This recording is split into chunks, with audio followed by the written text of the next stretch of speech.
December 10th, 2077. 57 years since P-Day. Cyberpunk's bugs were so broken that they gained sentience. The global economy imploded. Babies started coming out the womb T-posing. Physics stopped working. Humanity never stood a chance. My name is Bang Reshi, and I have a chance to save the world. My time machine is finally complete, and if my calculations are correct, I'll be able to jump back in time and destroy the Cyberpunk servers at the source. My time leap will only last 30 seconds, but that should be more than enough time. Change the past, save the future. Bang out. Initializing time leap in 3, 2, 1. Where am I? E3 2019? No! I got the calculations wrong. Wait, it's not too late. I can still stop this. Hello, Los Angeles! Get out of my way, please! Move! You don't understand! Keanu, stop! Don't do this! Keanu, please! Don't hype it up! Keanu! Cyberpunk will kill us all! Cyberpunk will end us! It will take our breath away! You're breathtaking! No!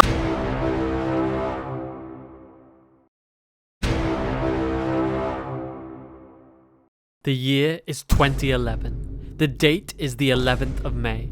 The country is Poland. The game developer is CD Projekt Red. And the game is The Witcher 2.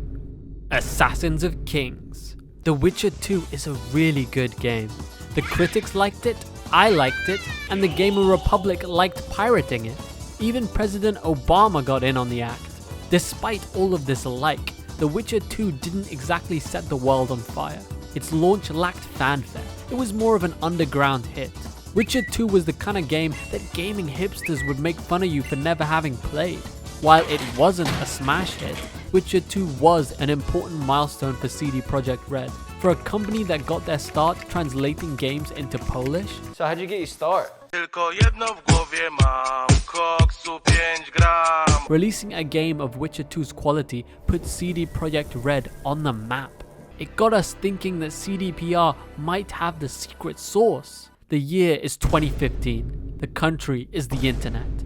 And the scenario is a good old-fashioned gaming hype train. All the promise that CDPR showed with Witcher 2 seemed to have been fulfilled in the upcoming Witcher 3. With each new gameplay trailer shown, Witcher 3 teased gamers with tantalizing droplets of its potentially mesmeric secret sauce.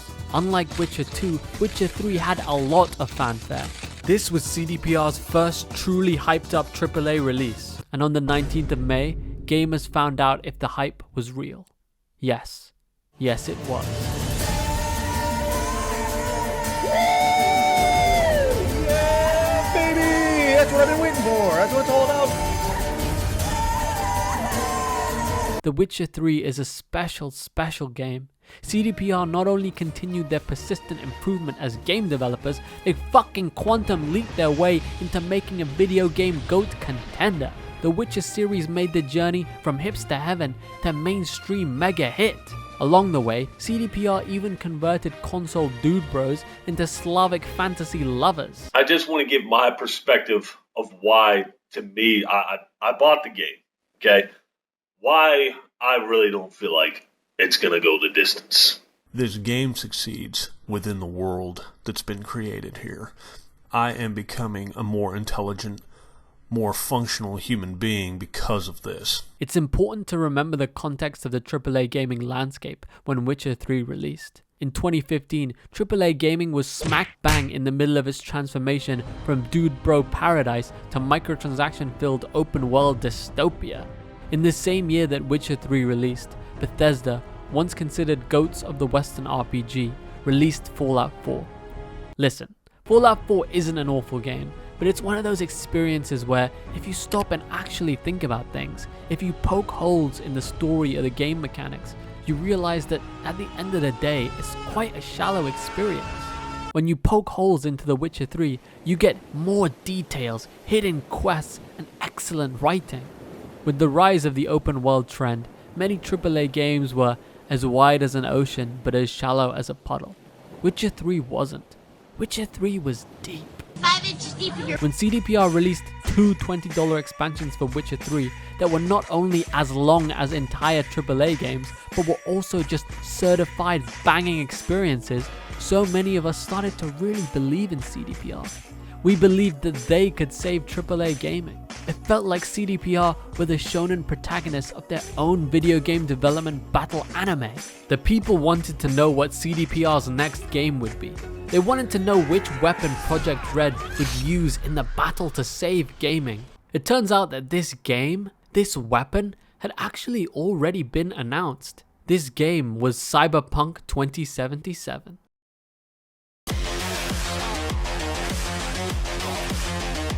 Pre-release Cyberpunk is the best game I felt like I played. After years of radio silence, CDPR dropped a gameplay reveal in 2018, and after that, a flick had been switched. There was now a non-stop stream of Cyberpunk information. We were getting trailers for every tiny micro aspect of the game. Cars get a trailer, style gets a trailer, life paths gets a trailer. And not only did each of these trailers get millions of views, but videos dissecting every tiny little micro detail within these trailers also got millions of views. You had people in the comments arguing and debating which life path would be the most epic for the win. CDPR had successfully created a looping relay of information, blasting algorithms around the world.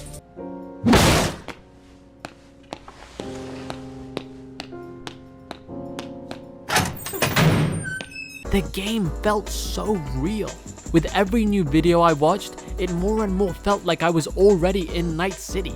The phantom pain of mashing the X button whispered on my thumbs. X, and Y. And then, the internet's favorite person, Keanu Reeves, was announced as a main character, and the hype went even further beyond. And then they announced that the game would have a PP size slider, and the hype went even further beyond.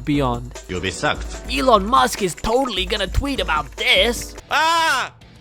It's a penis! When YouTubers and reviewers got invited to a super secret Cyberpunk preview event, and then told the world how totally real and epic Cyberpunk was, all of our hype felt justified, and safe, and warm.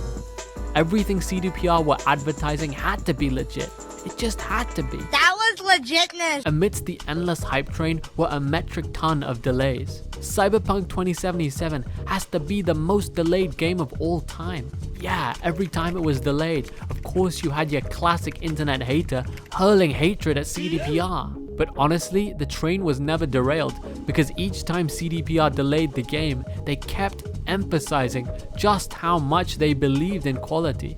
Ingrained in every official message was the mantra, "It will come out when it's ready." If someone could bottle up and sell the vibes of pre-release Cyberpunk, I would buy an industrial crate of that shit. The Cyberpunk hype train was unironically a top 10 gaming moment of all time. It was such a beautiful period of hope. Children were laughing in the streets, gamers put down their weapons and ceased their console wars and sat side by side in the Cyberpunk comment sections. You had this fucking guy saying that the decade belonged to Cyberpunk before the game had even released. Our savior was coming. All hail Cyberpunk!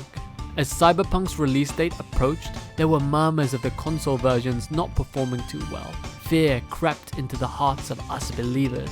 But then, IGN gave Cyberpunk a 9 out of 10. And everything was lovely once again. Wonderful. Until we found out that CDPR didn't allow game reviewers to use their own footage and only provided them with doctored B-roll. All that was left was to actually get our hands on the game. And when we did, let's just say that the penny dropped.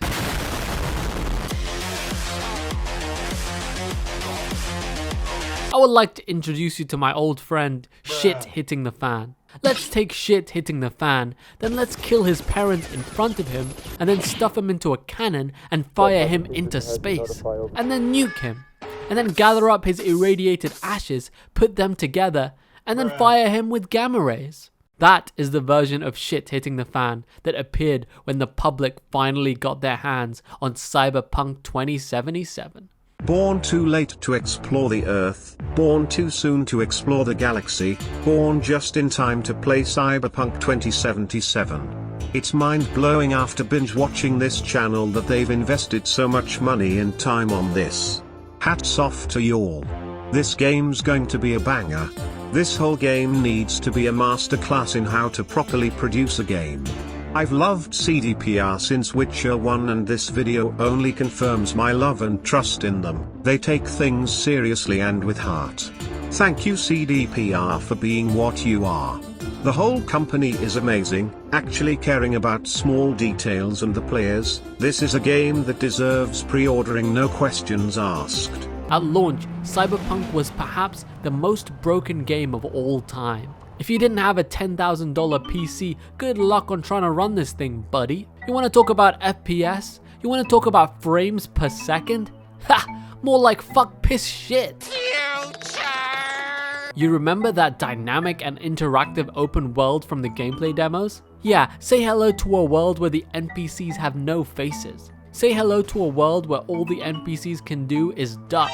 Say hello to a world where if you bump into a stranger, the police teleport right behind you. I hope you like T-posing, cause there will be T-posing. Lots and lots of T-posing. Cyberpunk was such a broken disaster that in an unprecedented move, Sony outright deleted it from the PlayStation Store and offered full refunds to dissatisfied players. Microsoft slapped a warning on the game that translated to "do not buy this piece of shit" and offered full refunds. Investors filed lawsuits and the Polish government even sent agents to infiltrate CDPR to find out exactly just what had happened. It was a Cyberstorm 2020. CDPR themselves offered gamers full refunds, and in an unprecedented move, they even made a YouTuber-style apology video. In their official statement, CDPR confirmed their intentions to offer full refunds, but asked fans to believe in them and promised that with the power of Nakama on their side, they would definitely fix the game. Believe it! That's how you overcome things. That's how you put yourself out there. You believe it and you achieve it. And that's what I do. I know what I'm gonna do. I know that I'm better than this. Sounds like I know that I'm gonna knock him out. You've ever read. Conceive, believe, achieve. Shut the fuck up. Gamers were heartbroken. Our spirits had been broken. It wasn't just about a game being a broken mess. It wasn't just about a game company lying with their marketing. It was about the last hero of AAA gaming falling. It was about the soul of gaming being lost forever. I know that full refunds were offered for disappointed cyber fans, but realistically only a tiny percentage of people bothered to go through that process. Most of us took the L and moved on.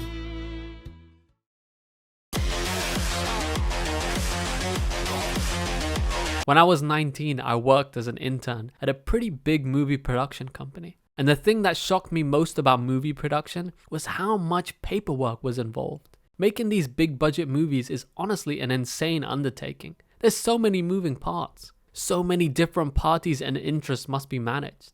I think it's a side of filmmaking that gets overlooked a little bit. What does this have to do with Cyberpunk? Well, let me say this about Cyberpunk 2077. I have never seen a video game with more brand deals than Cyberpunk. We had the usual suspects, you know, the classic video game accessory brand deals. But then you also had limited edition Cyberpunk TVs, you had Cyberpunk watches, and Cyberpunk pizza, and Cyberpunk Old Spice. There was even a limited edition Cyberpunk Xbox One that couldn't even run the game. Every musical artist under the sun had a bloody Cyberpunk crossover. Even Elon Musk's wife got involved. Elon Musk is totally gonna tweet about this. Oh, never mind. Did you know that up till Forza 4, no Forza game had any Porsches in it because of licensing issues? Cyberpunk 2077 has a fucking Porsche in it. Throw a $30 million grant from the Polish government into the mix, and the logistical situation of Cyberpunk 2077 becomes muy messy, senor. When you make all these deals, you lose flexibility because you signed all these contracts with all these stipulations and agreements, and at the end of the day, releasing your video game ain't just about you anymore, because it's not just your money that's on the line. When you call Porsche headquarters asking to delay the game a 5th time, it's not gonna go down too well. We need to delay the game again. Listen, buddy, I got 500 warehouses full of Cyberpunk Porsche Hot Wheel figurines ready to sell. No more delays. But the anti-aliasing, the divergent storylines, it's not ready. I missed the part where that's my problem. I think the reason why there are so many trailers that blow tiny aspects of the game out of proportion is because these trailers weren't actually for the game. They were for the merchandise. How do you sell Gangs of Night City sticker sets when no one has ever played Cyberpunk before? Make a Gangs of Night City trailer. How do you sell a neo-kitsch Styles of Night City poster? Make a Styles of Night City trailer. In fact, when you go onto CDPR's official merch store, a lot of the items on sale are labeled with the same titles the trailers have. Maybe I really am onto something here. Act 1 is the best continuous segment of the game. Act 1 was also completely spoiled by CDPR's own marketing. Jackie's death is the most important emotional beat for V as the main character, and it's completely spoiled by the trailers. Why would you ruin such an important part of the game? To sell Jackie figurines, baby! Mr. Wells has passed. Where shall I take his remains? Nah, I never knew that. Even before release, it feels like Cyberpunk the brand had become more important than Cyberpunk the game. The annoying part is that you couldn't avoid this stuff either. By the time the Jackie Death trailer was released, I knew I was gonna buy Cyberpunk, so I tried to avoid any news about the game. But of course, IGN blasted Cyberpunk's business all over my homepage. CDPR forced this marketing down your throat. I'm tired of all this hype. I'm coming on your ass, boy. I'm coming for that ass. Takes shoving it down my throat to a new level. What? Why are you looking at me? CDPR had created a self-fulfilling media marketing Ouroboros that was consuming itself. And while that Ouroboros was growing and growing, you also had your good old-fashioned video game marketing sweet little lies. Bullshit. Bullshit. Derivative. That I love. I absolutely love. I mean, there's no real excuse or explanation for some of these lies, man. On the Cyberpunk 2077 channel is tens of hours of just unnecessary half-truths, exaggerations, and lies. I mean, having a Ubisoft-style fake demo is one thing, but it's the sheer amount of overhype CDPR blasted onto the internet that shocks me. At some point, you just wonder why they kept talking about the game. Why? There are lists and lists of all the missing features that still aren't in the game. But in my opinion, the worst sin CDPR committed was the releasing of their PS4 and Xbox One Cyberpunk footage weeks before the game's release. When rumors started circulating that the game didn't run well on, at the time, current gen systems, CDPR whipped out footage proving that the game worked, you guys, don't worry. And what can you say? This was just a straight up lie. There's no in-progress label CDPR can hide behind. This was a lie, and that ain't cool.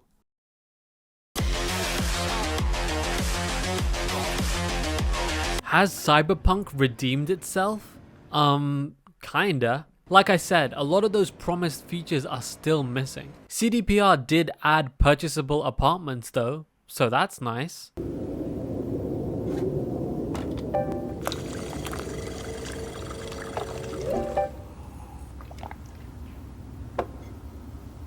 And they fixed a lot of the bugs. It's gone from being the most broken game of all time to a buggy game. Oh my god, what is that?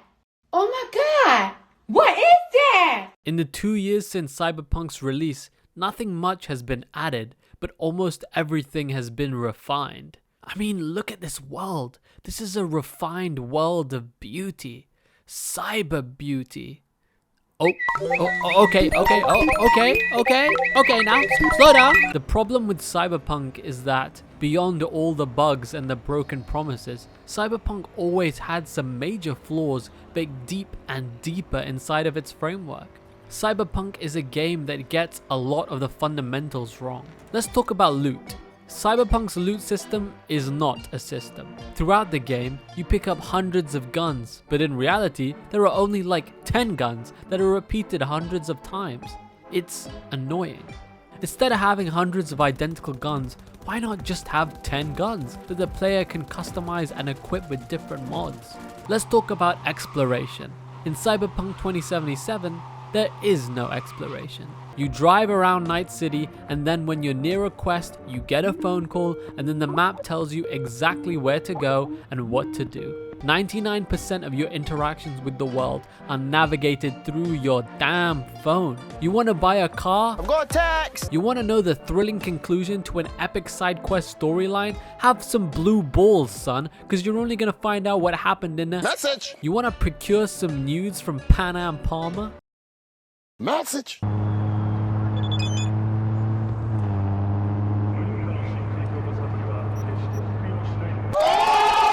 Speaking of side quests, most of them are really great, except the gigs. I'm getting you out of here. What? Your husband hired me. I'll make sure you're safe. Stupid, fucking worthless piece of shit! Gigs comprise 70% of all of the side activities in the game, and gigs are pretty much basic as can be fetch quests. They are such a massive step back from Witcher contracts. You get gigs in Cyberpunk 2077 by driving around Night City, and when you're near a random house in a random neighborhood, you'll get a random phone call from a random talking head. You get so many gigs from so many of these stupid faces, everything blurs into one jumbled mess. Wait a minute! Who are you? The way these gigs are structured makes them so devoid of any real feeling of agency or meaning. Did you know that all of the fixes exist in Night City? You can go and meet these fixers in game, but when you meet them, they will not physically talk to you about any of the gigs. You have to drive around the city and get a stupid phone call to activate the damn gigs. Why? We're gonna fix the gig system right here and right now. Step 1, no more phone calls. You have to meet fixers in person. Just say the wire's tapped or something. Step 2, acquire pictures of Wakako-san's feet. Step 3, make milestones for completing certain amounts of gigs. For example, if you complete 5 gigs for Wakako, you get access to her exclusive Ripper Dog.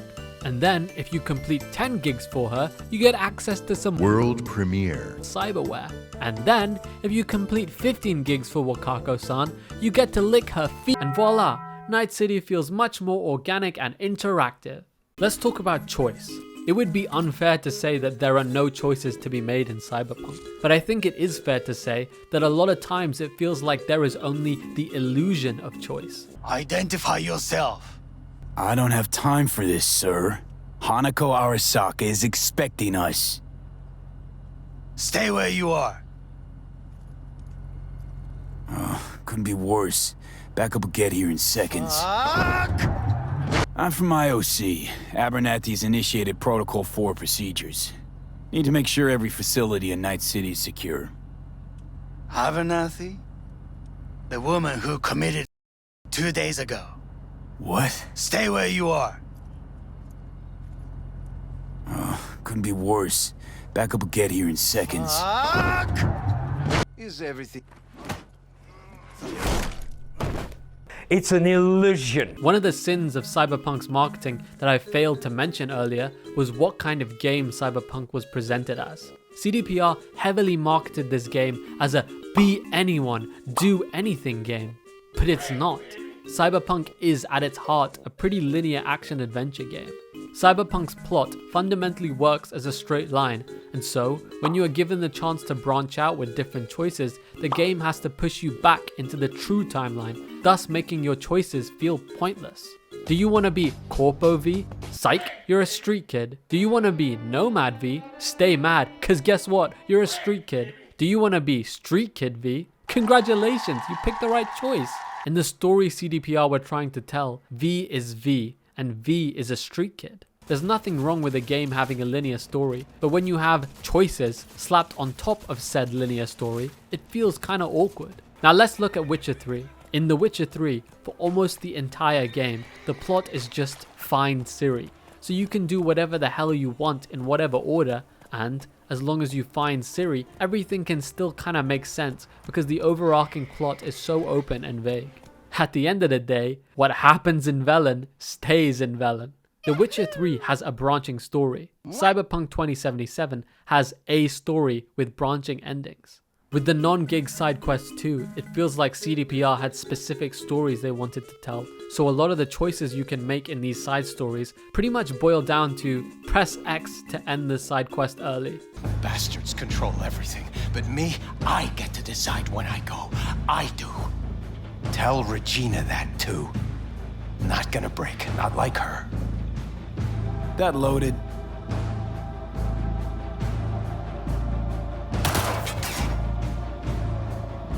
Let's talk about combat. Now combat is great. I was actually kind of surprised at all the different options and different builds. Fighting gangoons in Cyberpunk 2077 is a pretty good time. Combat is really fun.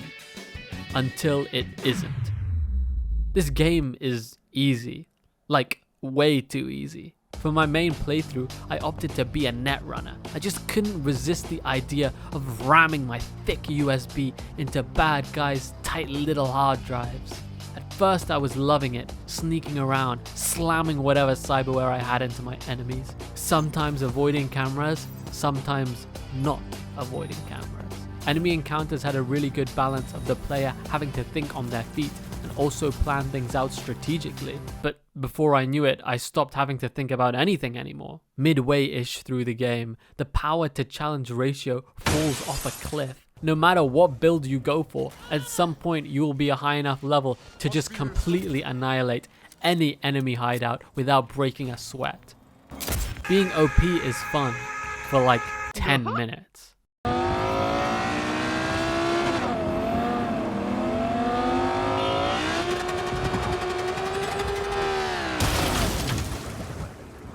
I am by no means a pro MLG gamer, but if you ain't playing on Deathmarch in Witcher 3, sorry buddy, you ain't playing the game right. Your Deathmarch playthrough will start off tough as hell and frustrating AF, but the good thing about this difficulty is that it will force you to engage with the Witcher 3's other systems. On normal, you can hack and slash your way to victory, but on Deathmarch, you have to engage with alchemy and decoctions and the bestiary.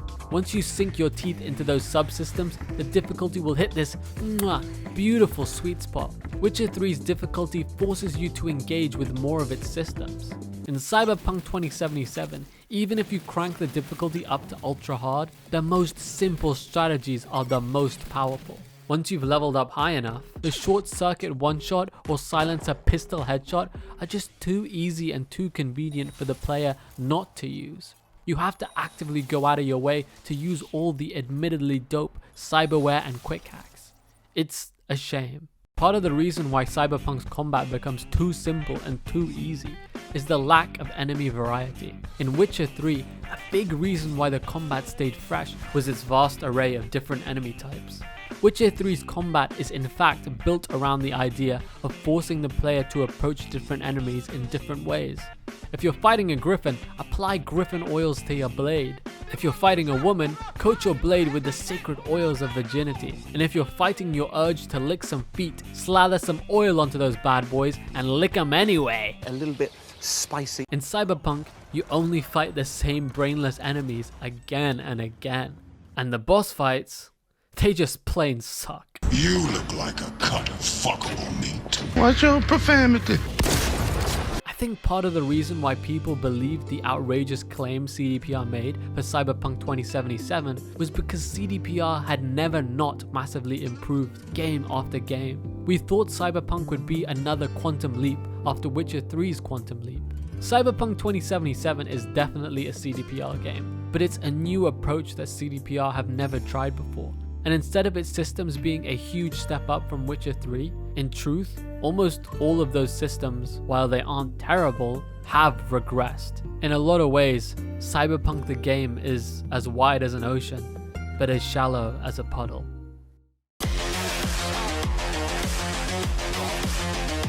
Back when I was still innocently hyped for Cyberpunk 2077, being the habitual sex haver that I am, I started reading. And in between all the epic sex I was having, get off me, Tiffany, I realized something. Cyberpunk is an interesting genre. It's a genre that historically does terrible at the box office, and it's not hard to see why. First of all, we live in a world that in many ways has outpaced classic Cyberpunk, so it's kinda awkward seeing a doom and gloom dystopia that's not even 2022 on baby mode. Second, the genre isn't very blockbuster. Cyberpunk is a genre that focuses on the little guy. It's a genre that doesn't care so much about what you do, but about what you feel. It's a genre that says that the battle for humanity's soul isn't waged on a battlefield, but is instead waged in the mind of the everyday man. It's a genre that, above everything else, is about vibes. I've kinda ripped Cyberpunk 2077 to shreds, but I'm about to pull what's called a pro gamer move. I love this game. It's a flawed mess, but I still love it. There's a lot to love, the story, the characters, the music, but the reason why I love this game is because Cyberpunk 2077 is a vibe.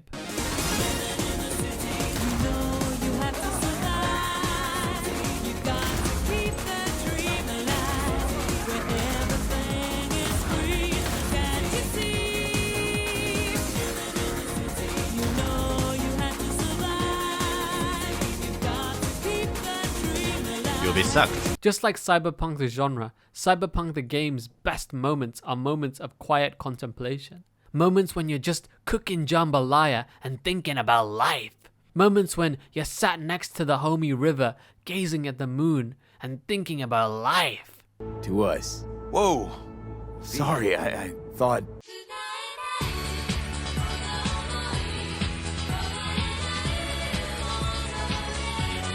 It's ironic that one of those Cyberpunk media brand deals, which I believe were a big reason for the botched launch, has brought love back to 2077. Edgerunners is fire, and it's getting people to go back to the game fresh, with no expectations, so it's understandable why the game is getting love again. But the question we have to ask ourselves is that, is it really ironic? Having an interconnected, cybernetic branding multimedia strategy is clearly a good one. And look, if your business model means that you're going to produce dope anime instead of pumping your games full of microtransactions, that's fine by me, buddy. Just manage it better. And stop lying. Like that's ever gonna happen. What a load. In spite of everything, based on nothing but a gut feeling, I still think that a large proportion of the people at CDPR genuinely wanted to make Cyberpunk 2077 the best game of all time. I mean, you don't produce a series as good as Edgerunners if you don't care. And now that it's guaranteed that we're gonna get some more Cyberpunk, I guess we'll have to wait and see if my gut feeling was correct. Whatever you think about the game, you can't deny that the Cyberpunk saga is a bit of a madness. It's a story of corporate greed. It's a story of media manipulation and the exploitation of hope. It's a story of expectation and reality colliding together to create a heap of disappointment. But in spite of all that, it's also a story where, if you search hard enough, you can find something human amidst the chaos. And shit, it don't get much more cyberpunk than that.